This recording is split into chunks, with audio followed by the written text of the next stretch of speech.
The moment Monica realized they'd completely underestimated her wasn't when they labeled her non-essential. It was when she caught the slight exhale of relief from the CFO after she agreed, without protest, to handle the Q3 reporting package. That satisfied, jellyfish smile said it all. They believed they'd broken her in. Cooperative. Predictable. Harmless. Like an office stapler. But Monica didn't feel rage in that moment. She felt precision. The kind of quiet where your breathing slows, your gaze sharpens, and your brain calmly mutters, "Ah." So this is the game we're playing.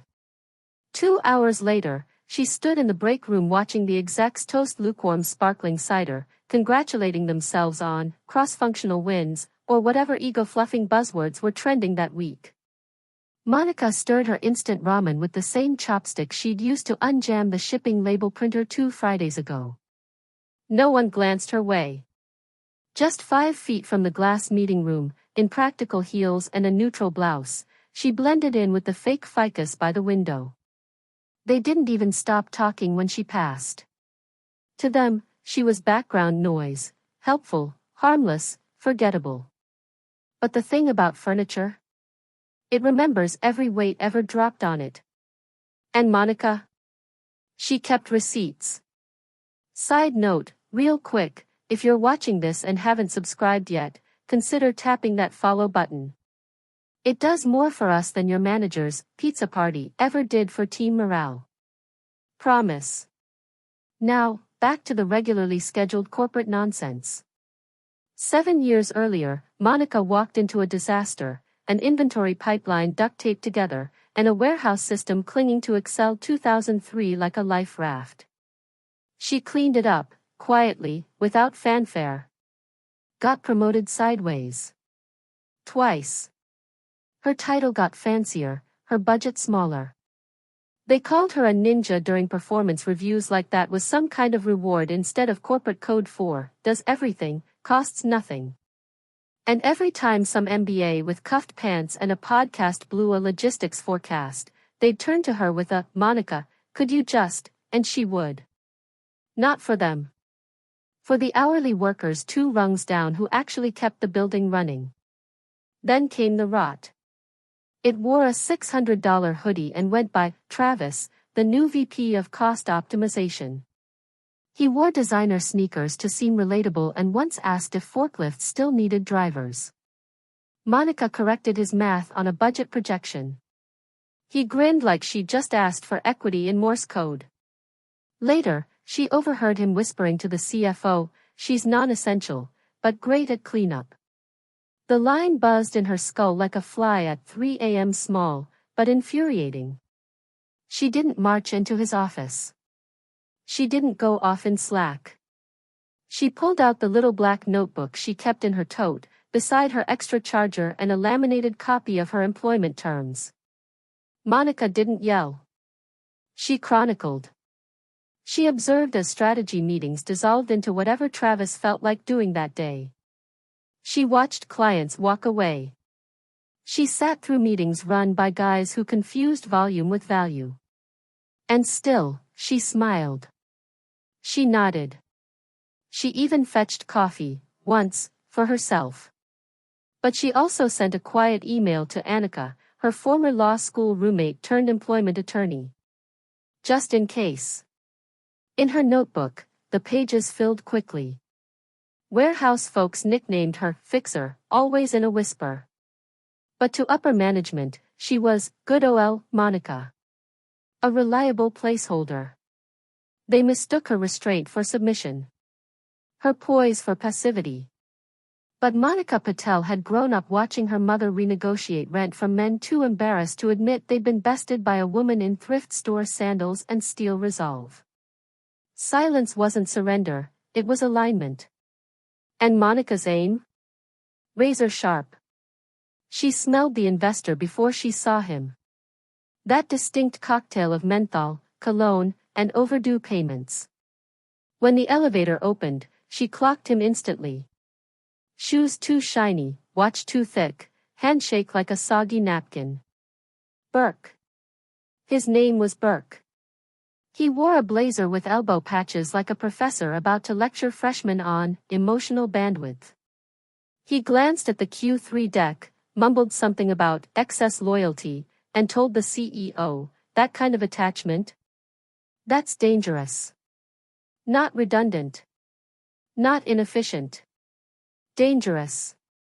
Monica was 2 chairs down, sipping burnt conference room coffee, already drafting a spreadsheet in her head titled, "Reasons Burke Will Tank This Place." The rest of the meeting was a salad of buzzwords: vertical streamlining, emotional cost centers, trimming headcount to unlock synergies. No one dared say layoffs.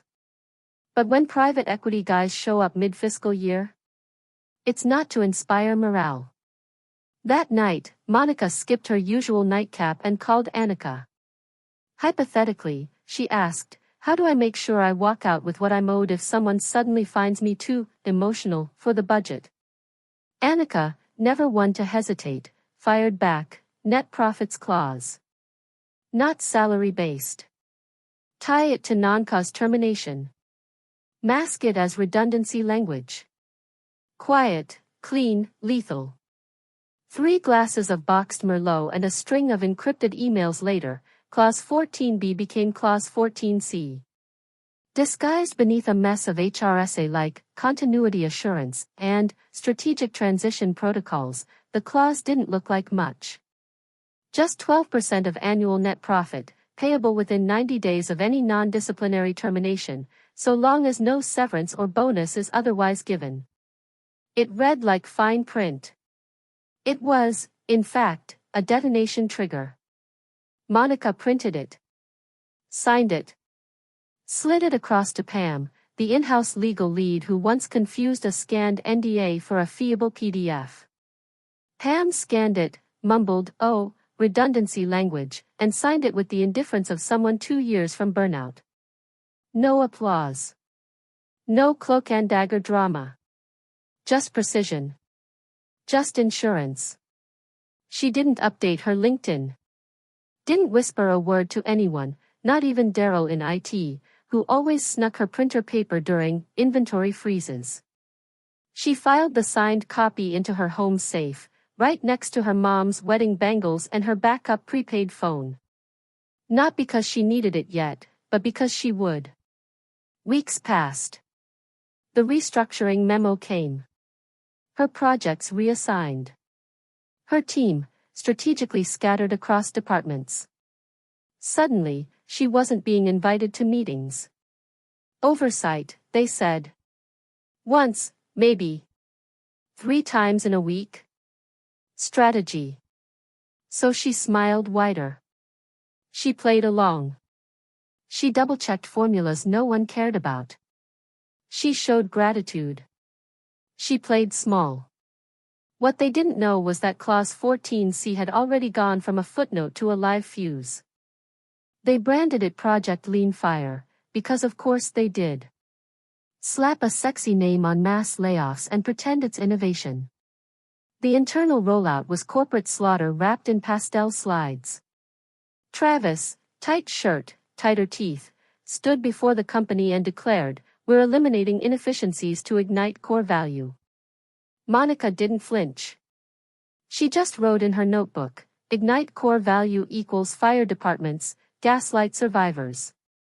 The next day, her 6-person team of logistics experts, people who knew the difference between inventory errors and margin bleed, was dissolved like sugar in a storm drain. One was reassigned to marketing to simplify dashboards. Another loaned to HR for culture modeling. And Monica? She waited. With a smile.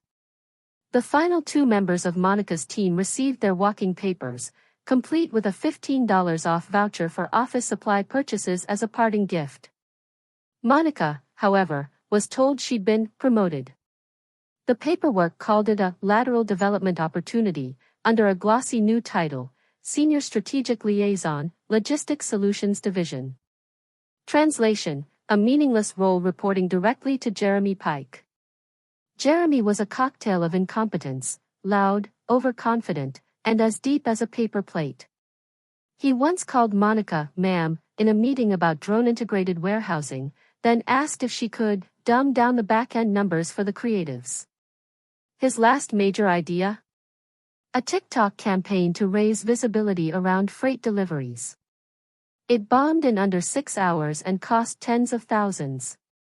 Monica greeted him with a handshake, a smile, and a new folder in her encrypted drive labeled, Reassignment Evidence, Pike. Jeremy led morning stand-ups where no one stood and held brainstorming sessions that were mostly him repeating Reddit threads like scripture. Monica only spoke 4 times that first week, each time interrupted mid-sentence by Jeremy's favorite line, loving the direction, let's circle back to that. She never did. Instead, she logged everything. She tracked every deliverable redirected away from her, every time her name vanished from an email chain, every decision made in rooms she wasn't invited to. Despite being the most experienced ops analyst left, she was systematically cut from her own blueprints. And when Jeremy showcased her supply chain heat map, stripped of her watermark and stamped with his Comic Sans name, during a quarterly call, Monica didn't flinch. Put this together over the weekend, he boasted like Excel was alchemy. Monica smiled, too wide. Impressive, she said. Reminds me of something I saw, last quarter. Nobody caught the flicker in her brow, except Carla from finance, who dropped her pen and mouthed, holy shit. Afterward, Jeremy slapped her on the back like they were college buddies. Knew we'd mesh great. Now we just need to trim the fat from your old budgets, right? She added another file, budget interference, Pike. Monica didn't drink that night. She ran past elementary schools and cracked sidewalks from her childhood. Each step pounded the memory of every fake compliment, every quick favor in the hallway, every patronizing team player comment. They weren't just sidelining her, they were erasing her. And the cruelest part? They thought she was too polite or too corporate weary to notice. But Monica didn't crave applause. She craved documentation. And she had it, in triplicate. When the CEO finally stood before the company to make the big announcement, he looked like he'd practiced his sympathetic face in the mirror that morning. Sleeves rolled up, tie loosened for a relatable leader vibe. His voice was soft, measured, apologetic. In light of ongoing financial headwinds and realigned stakeholder expectations, he said, we've made the tough, but necessary, choice to pause year-end bonuses for all non-essential staff. He paused, dramatically. Temporarily, he added, as if that softened the blow. He spoke of family. Of sticking together. Monica didn't react. She sat stone still, lips pressed like wet cement under a layer of neutral lipstick.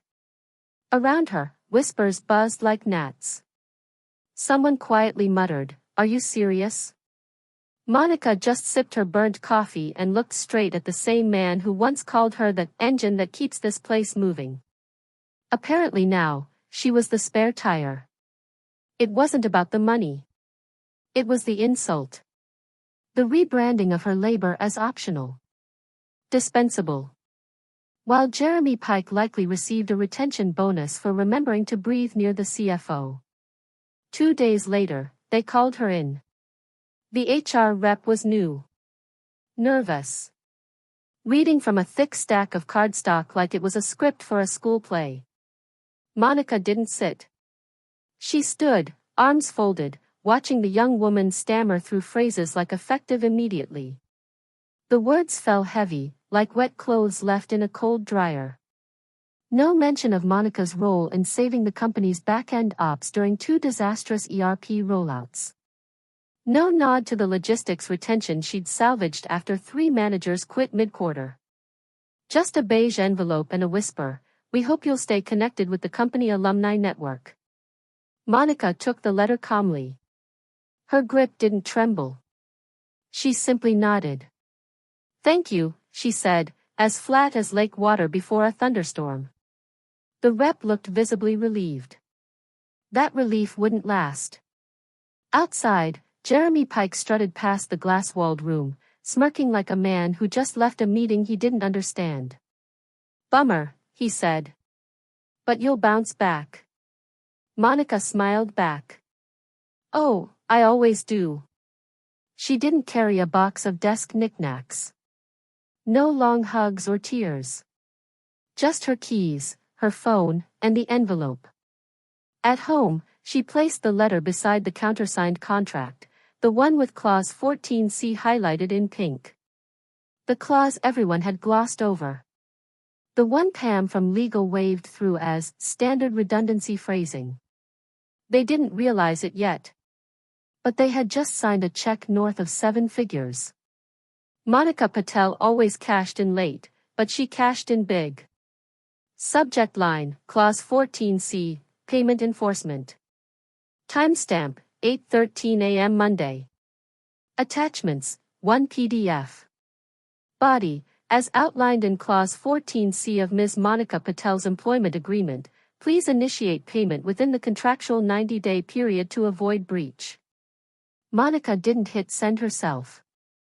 That privilege went to Annika, her former roommate, now legal counsel, and unapologetic contract assassin. The type of woman who wore sharp lipstick to arbitration and left meetings smelling like power.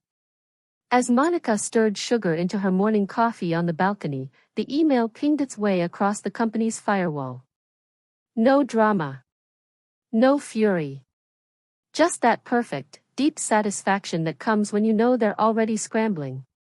By 8:29 a.m., the email landed in Pam's inbox. Pam, who tracked compliance deadlines on sticky notes. Pam, who once told Monica, "Don't worry, we always settle before it gets ugly." Pam, who hadn't looked at clause 14 since clicking approve on a Friday afternoon between a DEI webinar and a vape break. Pam opened the PDF. She read it. Then reread it. Then a third time, slowly. Her eyes narrowed, scanning the clause like it was some lost relic. 12% of net profits, not salary, not estimated bonuses. Net profit for the full fiscal year, triggered automatically by a non-cause termination and in the absence of any severance offer. Signed. Countersigned. Dated. Clause 14, C. Ironclad, indisputable. Pam didn't exhale until after she'd forwarded it to the CFO. No commentary. Just 3 words. Please review urgently. Across the hall, in a boardroom still carrying the faint smell of stale bagels and crushed morale, CFO Vince Lockwood opened the email during the team's gloomy metrics review. A man who had weathered 3 economic crashes, 2 marriages, and 1 ill-fated transplant procedure, his face went pale faster than his cholesterol could climb. Clause 14, C, he muttered like it was an omen. Nearby, Travis sat up, alert like a raccoon sniffing discarded pizza. Patel? Didn't we just cut her loose? Vince didn't answer. Just kept reading. His quarterly signing pen, the same one used for greenlighting CEO golf trips, slipped from his fingers and tapped the conference table with a soft thud. Please tell me we gave her something, he murmured. Pam's voice crackled over speaker. According to the file, it was standard termination. No exit package. Vince whispered, Jesus Christ. Silence fell. Jeremy Pike attempted a joke, something about how at least she didn't torch the place on her way out, but it died halfway through delivery. Because what Monica had done was far worse. She'd followed protocol. Used their own wording. Waited for them to act. And because of one overlooked clause, Monica Patel was now legally owed $1.74 million. The company had posted $14.5 million in profits this year. A chunk of that directly tied to government deals that Monica herself had closed. Now 12% of it was hers. The kind of payout that doesn't just dent a budget, it breaks bones. Board members began scrolling their own contracts. Shareholders reached for speed dial. Travis began sweating through his Zara button-up. No scandal. No threats. Just a quiet email with a clause no one expected to explode. The next message had a different subject line, Clause 14, C, clarification needed. Monica skimmed it while eating oatmeal. One eyebrow raised, more amused than surprised. Of course, it was from Pam again. But the tone had changed. Gone was the confident legalese. This one was practically groveling. Hi Miss Patel, upon further review, there appears to have been a clerical oversight in your termination documents. We'd like to discuss a potential settlement that properly reflects your contributions and tenure. Translation: please don't make us choke on this grenade. The offer? $120,000. Monica let out a dry, amused laugh that startled her cat off the counter. She forwarded the email to her attorney, Annika, with a one-liner. They think I'll fold for 6.9% of what I'm owed. Should we send crayons? Annika didn't reply with words. She just CC'd everyone back with her signature fire. As per our original communication, Clause 14, C, explicitly defines payout calculations to include all revenue streams, government contracts included, originated by Ms. Patel. We decline the offer. And just like that, the company's tone shifted from damage control to full-blown crisis mode. They had either forgotten, or never understood, that the largest federal contract of the year, the one that boosted their Q2 numbers by a landslide, had Monica's fingerprints all over it. She had drafted the pitch. Negotiated terms. Flown to D.C. on her own time to close the deal. There were receipts. Photos. Even a LinkedIn post from Travis where he cropped her out of the handshake pic and wrote, "Teamwork makes the dream work." Well, now that teamwork had doubled her payout. Back in the boardroom, Vince stared at the revised balance sheet like it had just insulted his ancestors. Paying her means we take a multi-million hit in declared profit, he grumbled. And not paying. Breach of contract, the CEO snapped, pacing like a cat in a burning building. Legal exposure. Press risk. Arbitration fees. We bleed either way. Pam tried to offer something about one-off settlements not setting precedent. Why didn't we catch this? The CEO barked. Pam blinked. It was hidden in boilerplate, under a redundancy clause.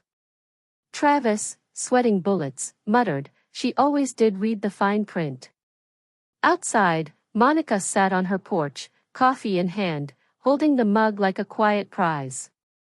Not for warmth, but because she'd earned something solid, while the structure she once upheld was crumbling under its own ego.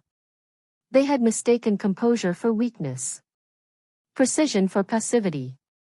Now they were trapped, in their own contracts, signatures, and time stamps. They couldn't backdate severance without admitting error. Couldn't negotiate without validating her claim. Couldn't ignore her without risking litigation. Every moment they delayed, the pressure grew. Every investor update they postponed only made the fuse hiss louder. But Monica? She didn't raise her voice. She didn't gloat.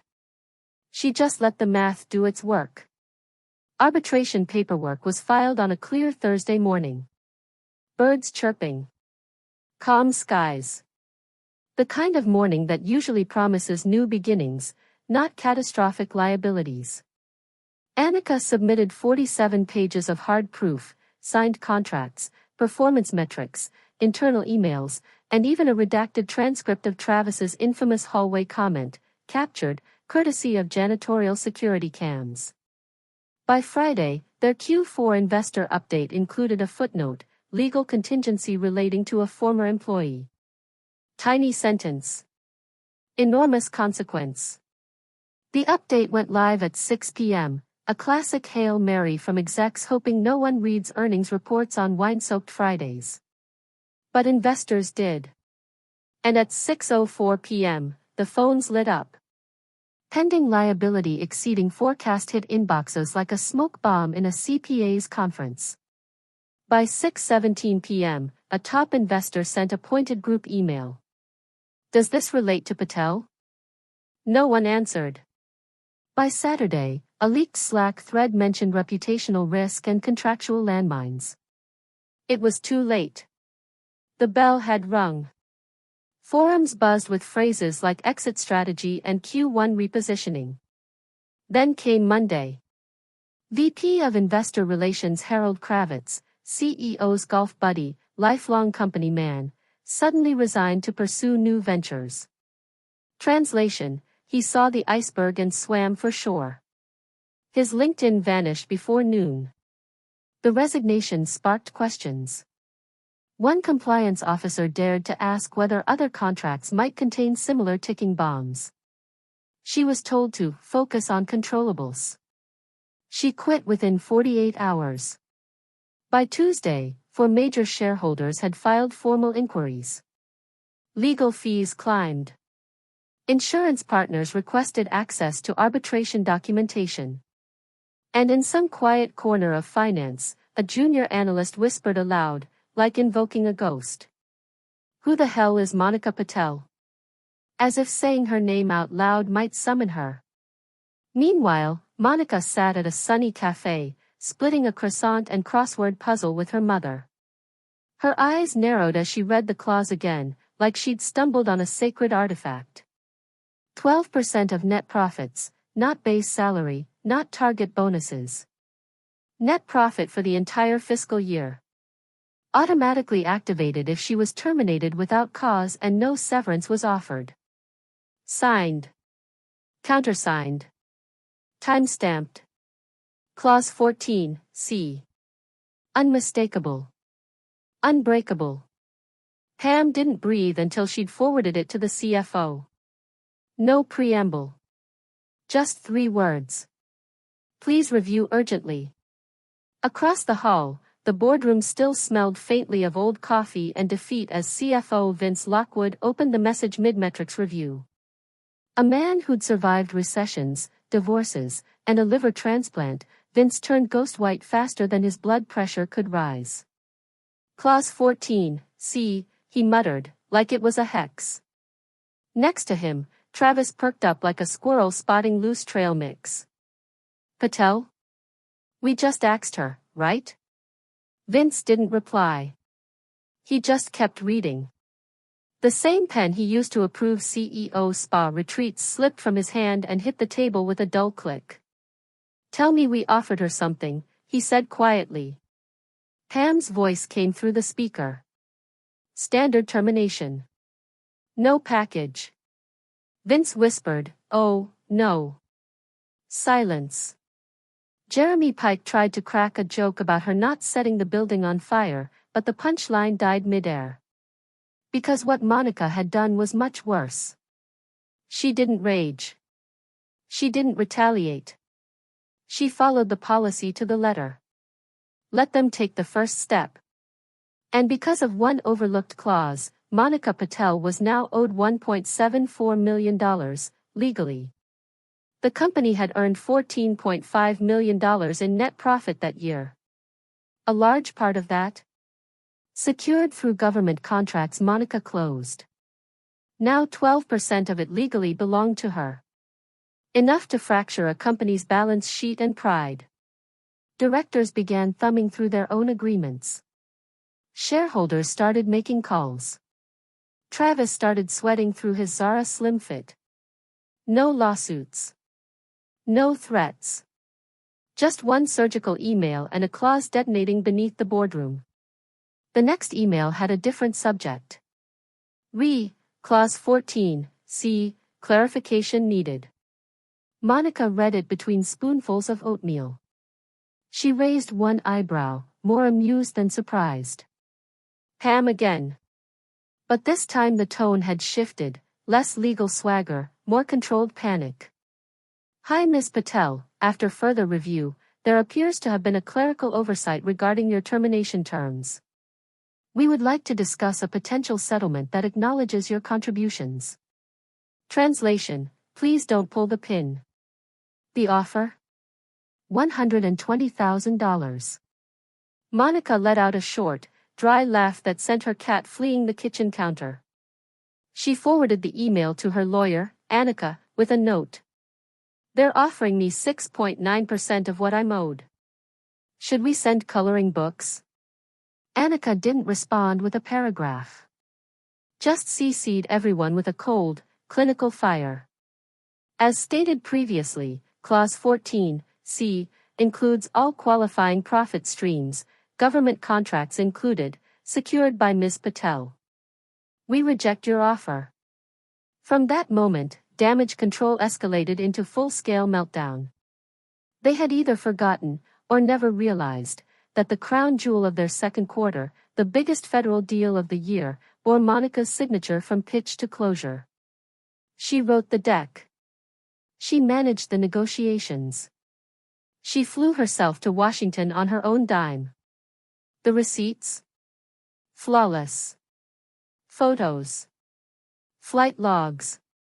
Even a LinkedIn post from Travis, where he cropped Monica out of a handshake shot and captioned, "Teamwork makes the dream work." Well, now that teamwork had made her rich. Back at HQ, Vince stared at a revised balance sheet like it had personally offended him. Paying her wipes out millions in net profit, he growled. Not paying opens us up to breach, the CEO snapped, pacing like a cornered animal. Legal exposure, investor panic, arbitration costs, take your pick. Pam tried to suggest one-off settlements don't set precedent.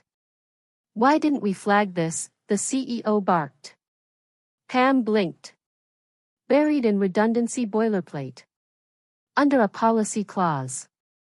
Travis muttered, she always did read the fine print.